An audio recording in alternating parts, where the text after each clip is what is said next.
Avec cette vidéo, beaucoup vont du coup arrêter de theoriser sur tout et n'importe quoi. Bonjour à toutes et à tous et bienvenue dans ce tout nouveau one shot, le format qui revient tous les jours sur le meilleur de l'actualité streaming. Et aujourd'hui toujours un programme aussi chargé qui fait toujours extrêmement plaisir, j'ai envie de vous dire. On parlera dans un premier temps du film d'animation The Witcher, annoncé en janvier dernier. Ça y est, on a un premier teaser, pas plus de nouvelles que ça, mais ce sera l'occasion d'y revenir pour faire un petit peu le point finalement. On ira en faire ensuite un tour du côté de Boba Fett. Vous savez, il y a une série qui a été annoncée à la fin du dernier épisode de The Mandalorian. Et ben, on a de nouvelles infos puisque Jon Favreau s'est livré finalement au micro de Good Morning America. On partira ensuite, et là c'est énorme franchement, du côté de la saison 3 de Titans, parce que le costume de Red Hood a littéralement fuité, et je parle pas du costume que l'on a tous vu en concept art, designé sur Photoshop et tout, non, je veux dire une vraie photo de l'acteur plus ou moins en costume. Vous allez voir que même là, même avec la gueule du costume actuellement, je trouve qu'il est magnifique, on aura l'occasion d'en reparler.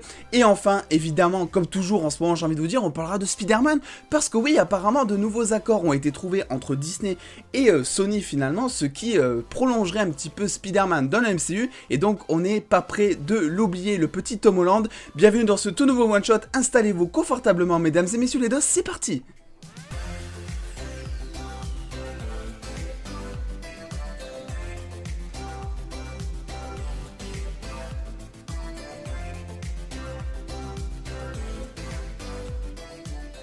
Et commençons de suite avec The Witcher, The Nightmare of the Wolf, donc le prochain film d'animation, parce que oui, rappelez-vous, The Witcher, ça y est, commence un petit peu son univers étendu. On a la saison 2 qui arrivera en 2021, qui est actuellement en pause aux dernières nouvelles, parce que Henry Cavill est toujours blessé à la jambe, c'est quelque chose que je vous avais déjà partagé. On a aussi The Witcher Blood Origin, qui arrivera aussi normalement, je crois, en 2021, qui est plus une série d'animation, il me semble, assez spin-off, et qui se passera donc 1200 ans avant les événements que l'on connaît donc de The Witcher. Et par contre cette fois on a un autre film, cette fois d'animation, The Nightmare of the Wolf, qui va suivre donc Vesemir, donc entre guillemets le mentor un petit peu de Geralt, et qui avait été, rappelez-vous, annoncé en janvier dernier, et qui sera donc réalisé par les studios coréens Mir, qui ont notamment, je lis,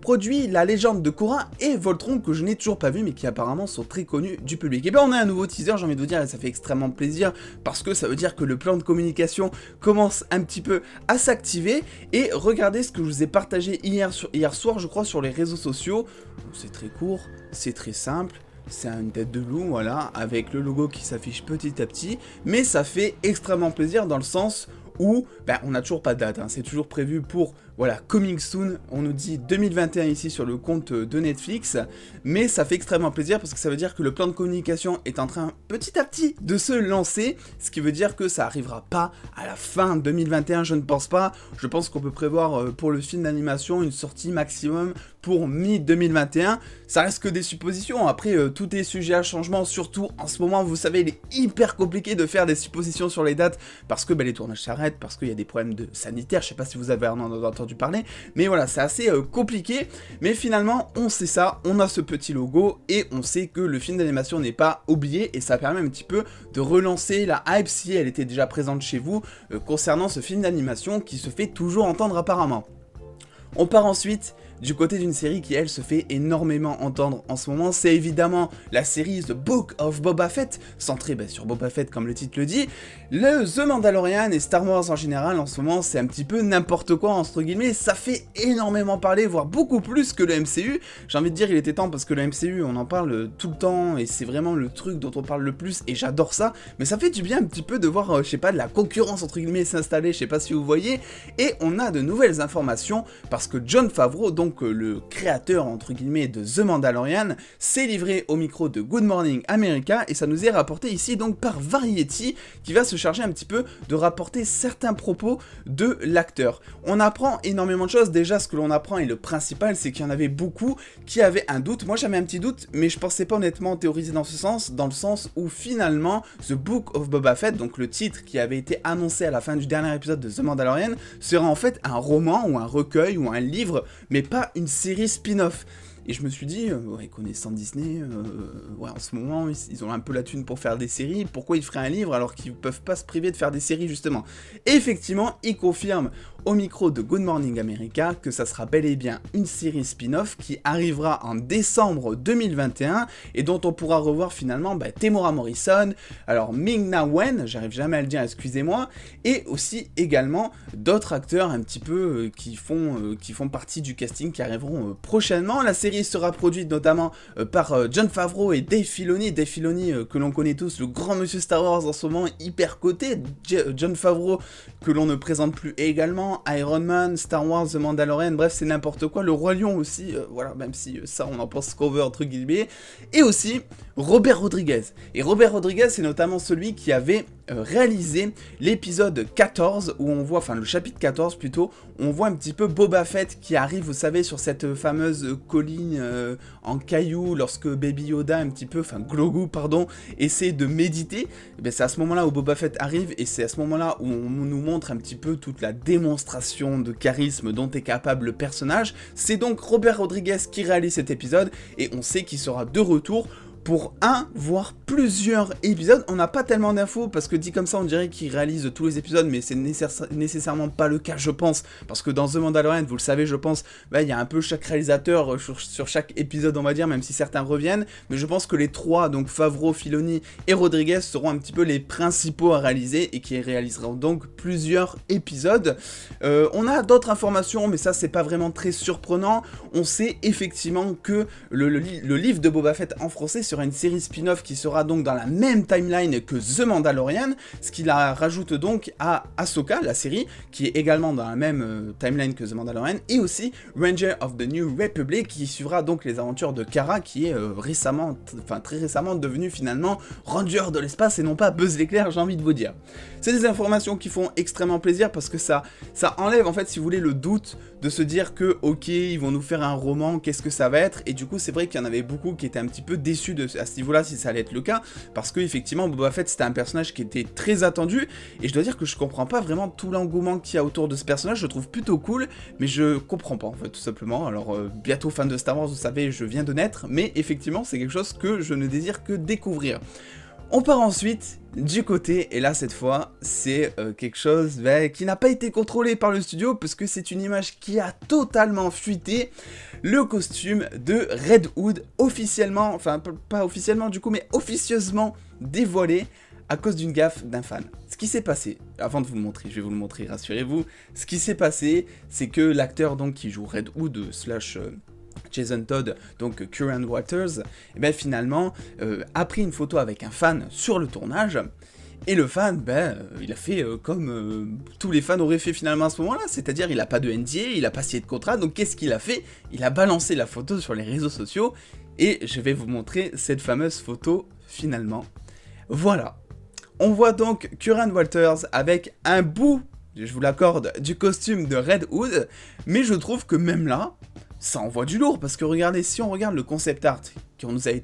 a été dévoilé il y a quelques mois maintenant, et à côté la photo, c'est vraiment la même chose, c'est les mêmes couleurs, c'est vraiment très classe. Bon, évidemment, il n'y a pas la veste, il n'y a pas le masque, il n'y a pas la capuche, mais on peut voir qu'il y a les trucs pour mettre justement sur les cuisses les flingues, justement. On peut voir le petit logo au milieu rouge assez délavé, les faux abdos, entre guillemets, et ça nous permet d'avoir un look, entre guillemets, live action, finalement, de ce que va être le costume de DC Titans saison 3. Je le trouve vachement cool, honnêtement. Je sais pas ce que vous en pensez, et j'ai hâte un petit peu de voir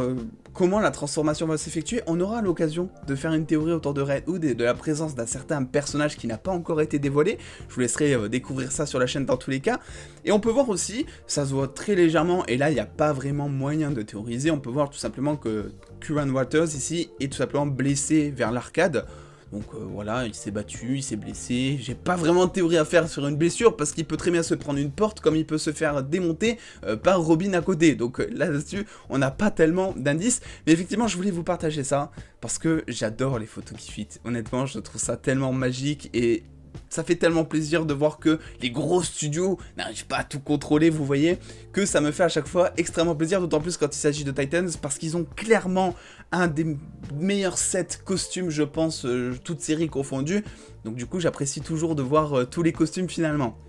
On part ensuite pour une dernière news, du côté comme toujours de Spider-Man 3, parce que, alors on en a parlé plusieurs fois, il va y avoir énormément de méchants, il va y avoir peut-être des costumes qui vont changer, et ça je vous invite à aller voir la vidéo d'hier pour avoir ces informations justement. Et aujourd'hui on a certaines rumeurs qui diraient finalement que Spider-Man va encore être présent pendant un moment finalement dans le MCU, parce que je sais pas si vous vous rappelez, mais Spider-Man de base, les droits cinématographiques appartiennent à Sony et non pas à Disney. Donc ce qu'ils font, c'est que Sony loue, entre guillemets, le personnage à Disney pour que Disney puisse le diffuser dans par exemple des films Avengers, dans des films MCU, pour que justement le Spider-Man puisse apparaître et puisse faire partie en même temps dans le MCU et puisse faire partie du fameux Spider-Verse dont on va forcément découvrir le futur dans quelques mois je pense. Il y a eu un problème il y a quelques mois, ils n'arrivaient plus à trouver d'accord et du coup Sony je crois menaçait Disney de reprendre le personnage et de plus le louer, donc ça foutait un petit peu le caca, on va pas se le cacher chez nous les fans, parce qu'on se disait ok,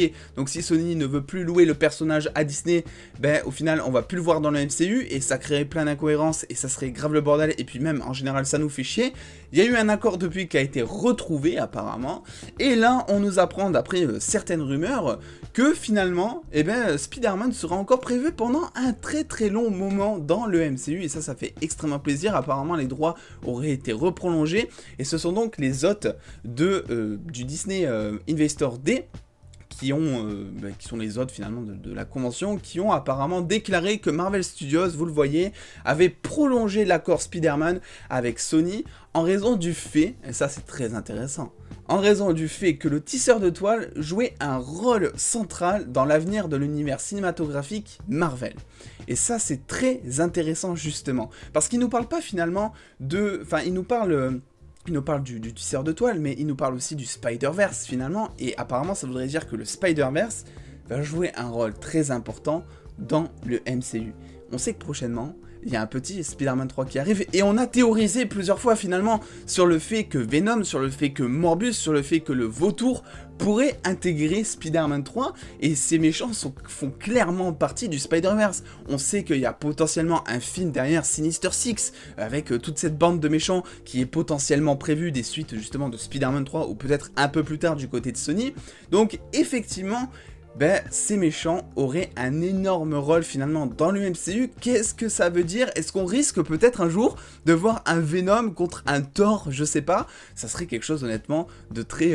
insane, j'ai envie de vous dire, et moi ça me fait extrêmement plaisir.